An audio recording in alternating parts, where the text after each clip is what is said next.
Hi everyone, today I'm going to show you how to paint in your color wheel using watercolor paints.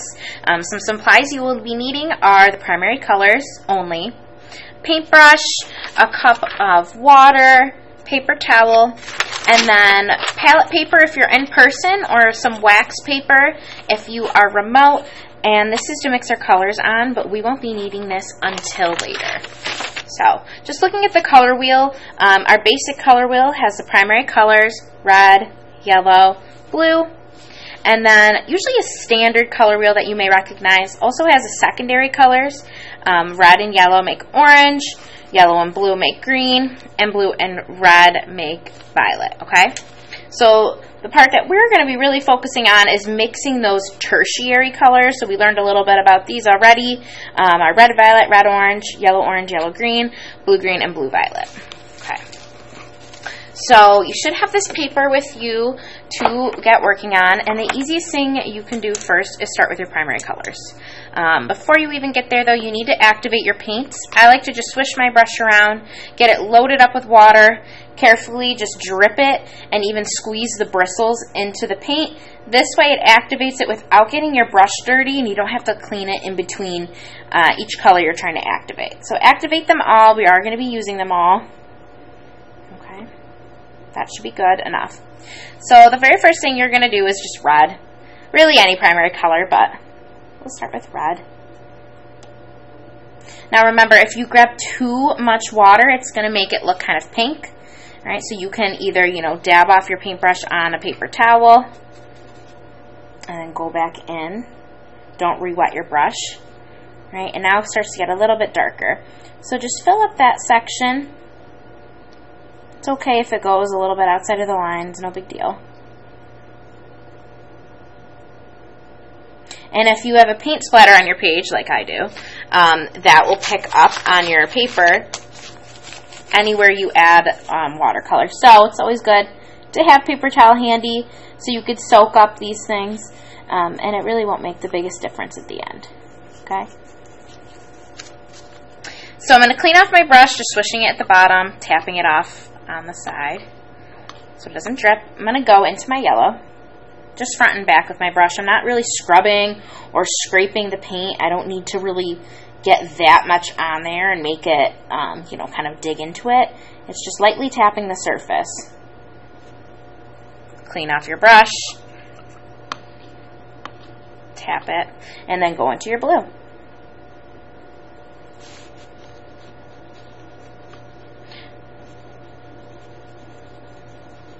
Again, this is the easiest part, and remember, the primary colors mix all and create all of the other secondary, tertiary colors.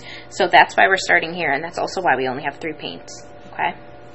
So sliding this over now, and I'm cleaning off my brush.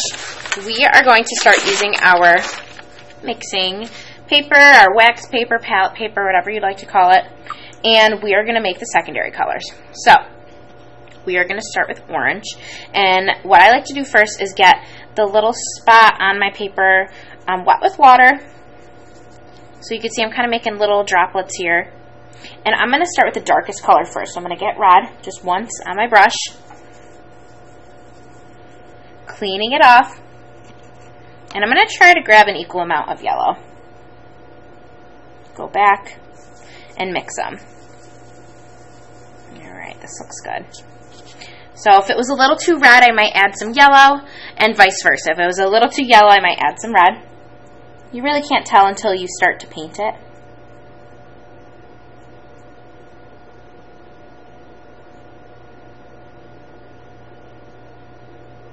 Alright, so I've got my orange on there. The easiest thing to do next would just to do the red, orange, and yellow orange. You already have your orange here, and all you need to do for red orange is add some more red, and all you need to do for yellow orange is add some more yellow. So I'm going to try to section this out a little bit, clean off my brush. I'm going to grab a little bit more red and mix it in with the orange over here.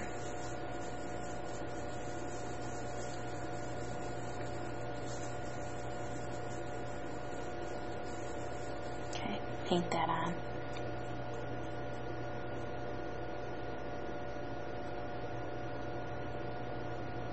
And sometimes it looks better when it's dried, so you can actually see when it dries. Sometimes it lightens up, so you'll see more of a difference in between. Cleaning off my brush because I need to go into yellow. I'm going to drag the orange down here, and this is a good yellow orange. As long as you can see a difference between the tertiary, the secondary, and the primary as they're all laying next to each other, then you know you've done it right. There's also references around the room or even online. You can pull up a color reel just to double check that you are mixing these colors correctly. Alright. So, next we are going to make green. And if you ever forget how to mix secondary colors, the easiest thing to do is just look on the opposite sides of that secondary color to see what primary colors are closest. So blue and yellow mix, and they make green. Okay. So I'm going to get my darker color first, blue, putting it down here. I didn't really add any water to this palette paper, but it should work just as fine. Now I'm going to try to grab an equal amount of yellow. Now blue is really powerful and dark, so it might need a little bit more yellow, but actually this is pretty good. So there's my green.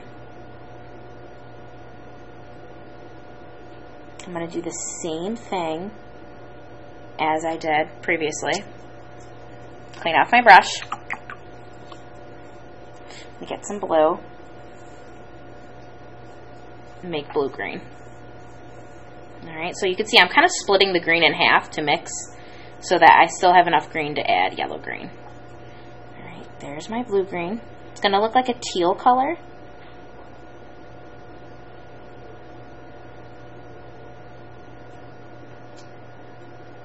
And remember, when the two colors are next to each other and they're still wet and they touch, they will mix together, okay? So that's just a heads up. It happens. It's not the biggest deal. Grab some yellow.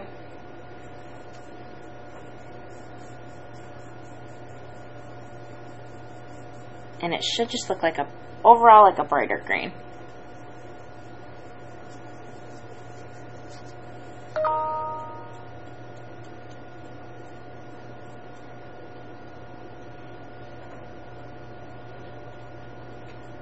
Alright. Clean that off. And we are going to work on violet next. Alright.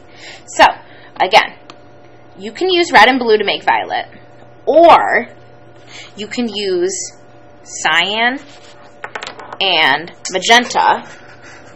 And magenta is usually like the color that you would see in a printer for that type of ink. And it's a good color to mix purple with because it's really vibrant, and oftentimes the red and blue, regular red and blue, primary red and blue we should call them, when they mix, they create kind of a very dark, almost muddy like violet.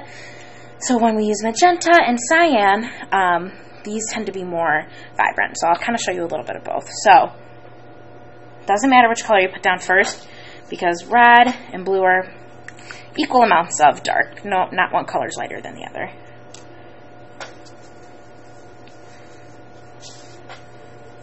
Need a little bit more blue there. So that's kind of like a red-violet color, I would say. Alright. So this is with regular red and blue. Now, let me just activate these colors.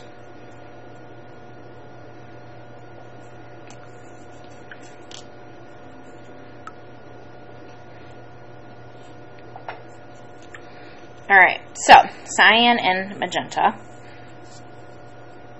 You can see already this blue is much brighter than the primary blue. It's more like turquoisey. And magenta, so slightly, it's like a pinky purple. And they need way more magenta. Alright, you can see that this purple is just, I don't know, just different in general. It's brighter. So if you like that better, you could use that. But I'm going to stick with this regular violet. Since I'm going with the primary color to make secondary anyways, I might as well. So there is our violet. And the same rules apply for making those tertiary colors. You're going to make a little bit of red with the violet and mix a little bit of blue with the violet in order to create that tertiary color. All right, so there's red violet.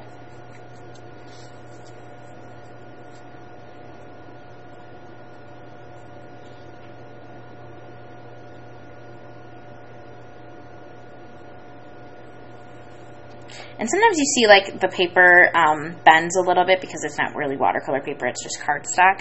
So sometimes it pools a little bit where it collects, and that's okay. When we do our projects, we'll be using watercolor paper, so it shouldn't bend that much. I add a little blue now to my violet to make the blue violet. I'm grabbing a little bit of this red violet in because I think I made it a little too blue. Okay, there we go. Again, as long as you see a difference between the primary color and the secondary color, when that tertiary color is right in between it, then you know that you've mixed it right. If it looks a little too similar to one of those other colors, then you probably need to add something. Either add the primary color back in, or the secondary color back in, just to see what you did wrong. Okay. So there is the color wheel. Completely finished.